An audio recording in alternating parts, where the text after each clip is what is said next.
Assalamualaikum warahmatullahi wabarakatuh. Halo anak-anak, bagaimana kabarnya? Semoga kita selalu dalam keadaan sehat ya. Nah anak-anak, di masa pandemi ini kita harus selalu mematuhi protokol kesehatan 5M. Yang pertama yaitu menggunakan masker, yang kedua mencuci tangan, yang ketiga menjaga jarak, yang keempat menjauhi kerumunan, dan yang kelima mengurangi mobilitas. Nah anak-anak, sebelum mulai pembelajaran pada hari ini, alangkah baiknya kita berdoa terlebih dahulu ya. Berdoa dimulai. Berdoa selesai. Nah setelah berdoa kalian persiapkan baik-baik alat tulisnya ya, dan simak baik-baik video ini. Nah anak-anak, kali ini kita akan belajar di tema 9 subtema 1 pada mata pelajaran Bahasa Indonesia IPA dan SPDP.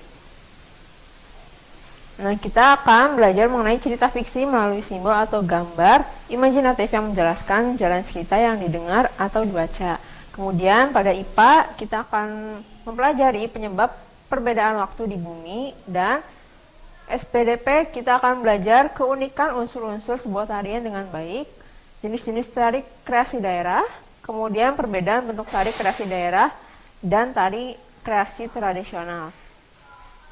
Nah, sekarang kita akan masuk ke materi cerita fiksi melalui simbol atau gambar imajinatif yang menjelaskan jalan cerita yang didengar atau dibaca. Nah, di sini Ibu mempunyai sebuah cerita, kalian simak baik-baik ya. Proyek Rino oleh Diana Caritas. Kenapa Rin? Kok mukanya cemberut begitu? Tanya Kak Argia membuyarkan lamunan Rino. Suasana rumah sepi. Ayah masih di kantor dan ibu sedang bertandang ke rumah tetangga yang sedang sakit. Hari ini kakak Argia tidak ada kuliah, sedang Rino baru pulang sekolah. Masih dengan seragam lengkapnya, Rino duduk termengu di teras rumah. Ah, Kak Argi, aku sedang berpikir, bukan cemberut, sangkal Rino. Aku sedang memikirkan tentang proyek sekolah, Kak. Kami harus membuat sesuatu yang bisa dijual di hari pasar 2 minggu lagi. Barang tersebut harus hasil buatan sendiri dan tidak boleh menggunakan bahan yang mahal, kata Bu Guru. Kata Bu Guru, supaya bisa dibeli oleh teman-teman lain di sekolah. Nah, aku sedang berpikir, kira-kira aku akan membuat apa, jelas Rino. Wah, itu proyek sekolah yang bagus. Dengan begitu kamu dituntut kreatif dan juga berpikir ekonomis. Dulu waktu kakak seusiamu, kakak belum pernah dapat tugas seperti itu, kata Kak Argia sambil mendekati Rino. Tapi itu kan tugas yang sulit, Kak. Rino kan belum pernah punya pengalaman seperti ini. Mana ini tugas perorangan lagi, kata Rino. Kali ini benar-benar cemberut. Hei, gurumu tahu kemampuan siswanya sehingga tidak akan memberikan tugas yang melebihi kemampuannya. Tugas ini boleh dibantu kan? Hibur Kak Argia. Ah, betul. Itu yang dikatakan Bu Guru. Tugas ini boleh dibantu orang tua, tetapi orang tua hanya boleh mengarahkannya, tidak boleh mengerjakannya. Jadi semua yang akan mengerjakan aku, Kak. Nah, sepertinya aku bisa minta tolong kakak juga dong. Rino bersemangat menjelaskan arahan Bu Guru tadi sebelum pulang sekolah. Kali ini mata Rino berbinar-binar. Boleh, hari ini kakak tidak ada kuliah, jadi kita bisa memulainya setelah kamu makan siang. Sekarang ganti baju seragamu, makan siang. Terus kita kerjakan, setuju? Kata Kak Argia sambil bergegas memasuki rumah. Rino pun senang bukan kepalang. Ia segera melakukan yang disarankan kakaknya dan siap di ruang tengah dalam waktu setengah jam. Rino dan Kak Argia pun terlihat sibuk berdiskusi. Rino memegang buku dan pensil untuk membuat daftar barang-barang yang disukai teman-teman sebayanya yang bisa dibuat sendiri. Ia menulis beberapa jenis makanan, mainan, dan alat tulis. Ia juga menuliskan beberapa hingga hiasan seperti gantungan kunci, kartu pembatas buku, hingga hiasan dinding sederhana. Rino terlihat sangat bersemangat. Kak Argia pun terlihat sabar membantunya. Nah, dari daftar barang tersebut, kamu tentukan barang yang mudah dibuat. Selain mudah dibuat, barang tersebut juga harus disukai oleh teman-temanmu, sehingga mereka mau beli, saran Kak Argia. Lalu nanti kita akan cari tahu cara membuatnya, jelas Kak Argia. Cari tahu di mana, Kak? Kukira kakak tahu cara membuatnya, tanya Rino dengan wajah agak terkejut. Kak Argia tersenyum sambil meninggalkan Rino dan masuk ke kamarnya. Tak lama berselang, Kak Argia telah duduk di samping Rino dengan membawa komputer jinjingannya. Nah, mari kita gunakan teknologi untuk membantu memecahkan masalah murid. Kakak akan membantumu mencari tahu cara membuatnya melalui internet. Dengan internet, kita dapat terhubung dengan berbagai situs yang dapat membantu kita, tergantung bagaimana kita mencari dan menggunakannya. Di sini, kamu juga bisa cari ide untuk menentukan bentuk gantungan kunci yang kamu mau. Kak Argia menjelaskan sambil tangannya lincah menggerakkan jarinya mencari yang ia perlukan melalui komputer jinjingnya.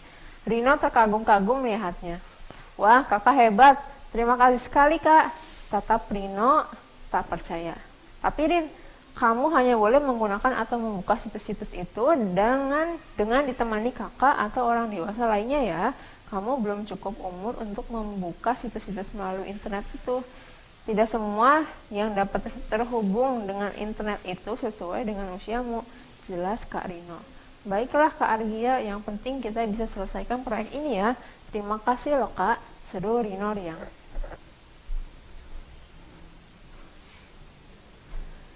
Nah, dalam sebuah cerita fiksi ini biasanya terdapat satu tokoh utama dan tokoh tambahan ya. Tokoh keduanya biasanya ditentukan dengan melihat seberapa sering sang tokoh muncul dalam cerita atau dialog di dalam cerita tersebut. Kita juga dapat menentukan tokoh utama dan tokoh tambahan dengan melihat jalan cerita dan tentang siapa cerita tersebut. Tokoh tambahan ini biasanya mendukung tokoh utama dalam cerita fiksi. Peran tokoh tambahan salah satunya untuk memperjelas watak tokoh utama. Nah, kalian bisa lakukan kegiatan berikut ini ya. Sediakan kertas ukuran A4 atau folio, gunakan format diagram yang nanti Ibu berikan untuk menuliskan tokoh utama, tokoh tambahan, watak, dan tempat terjadinya cerita fiksi proyek Rino. Pada tempat yang disediakan, kalian bisa tuliskan isi cerita dari cerita fiksi di atas. Nah, ini dia format pertanyaan yang akan kita isi sama-sama ya. Kita isi sama-sama saja ya.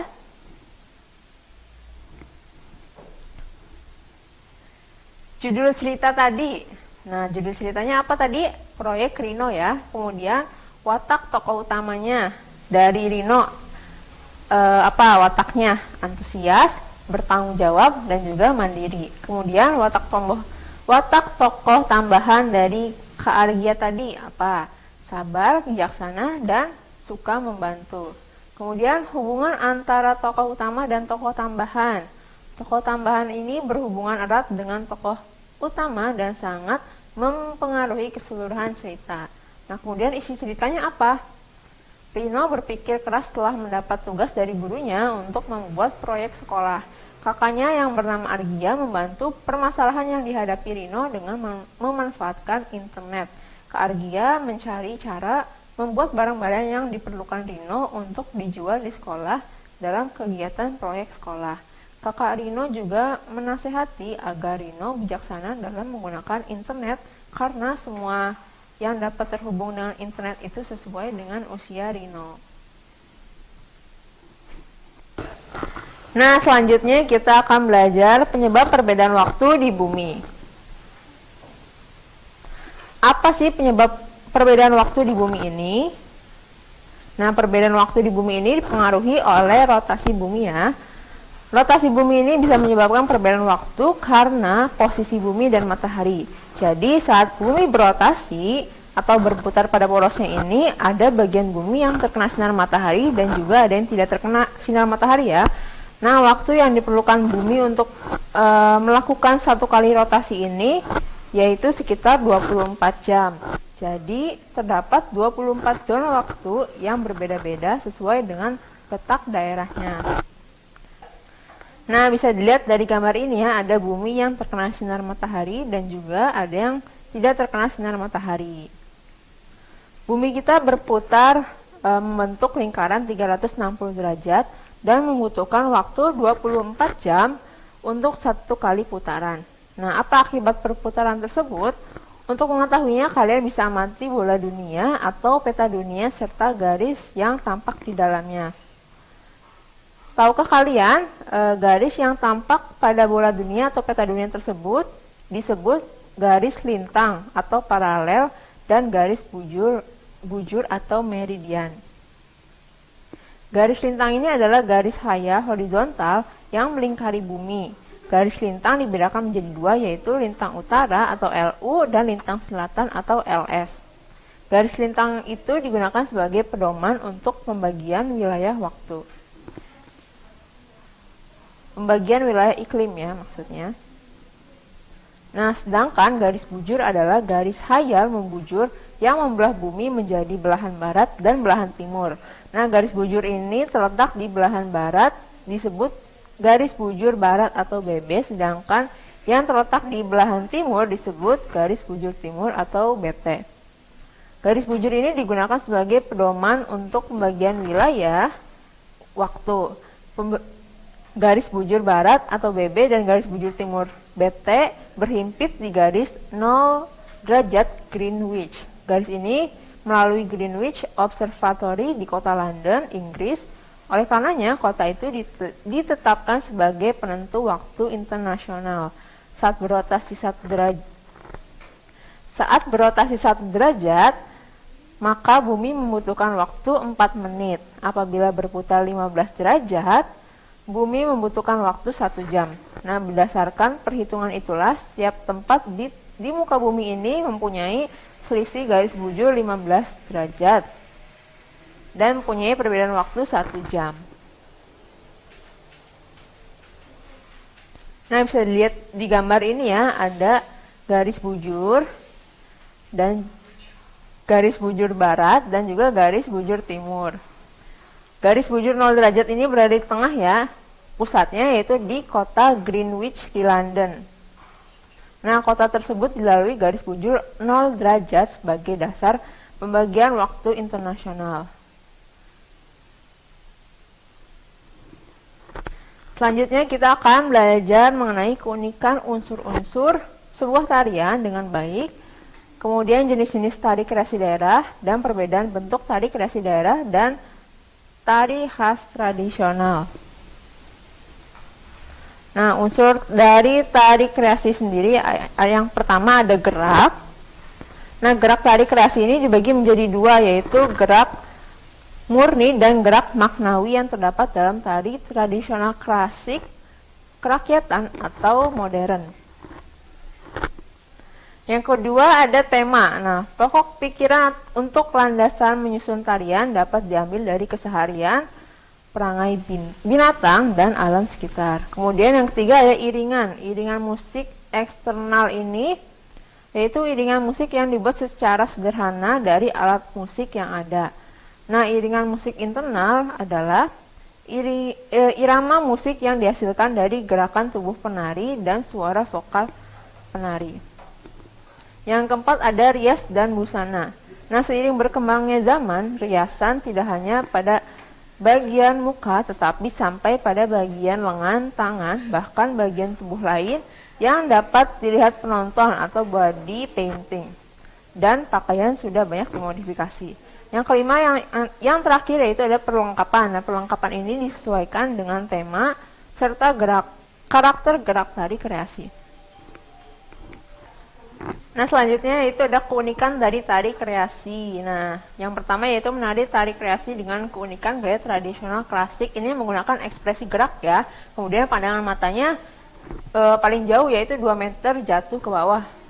Kemudian yang kedua ada menari tari kreasi dengan keunikan gaya tradisional kerakyatan. Rangkaian gerakan tari ini lebih sederhana ya. Karakternya gembira, kemudian mengajak penonton mengikuti tarian dan bergembira bersama. Kemudian yang ketiga, menari tari kreasi dengan keunikan gaya modern. Nah, gerak tari kreasi modern yang tradisional klasik tetap menjaga keanggunan seperti balet dan dansa. Tari kreasi modern masa kini memiliki rangkaian gerak lincah, energik, dan dinamis. Nah, kemudian ada perbedaan bentuk tari kreasi daerah dan tari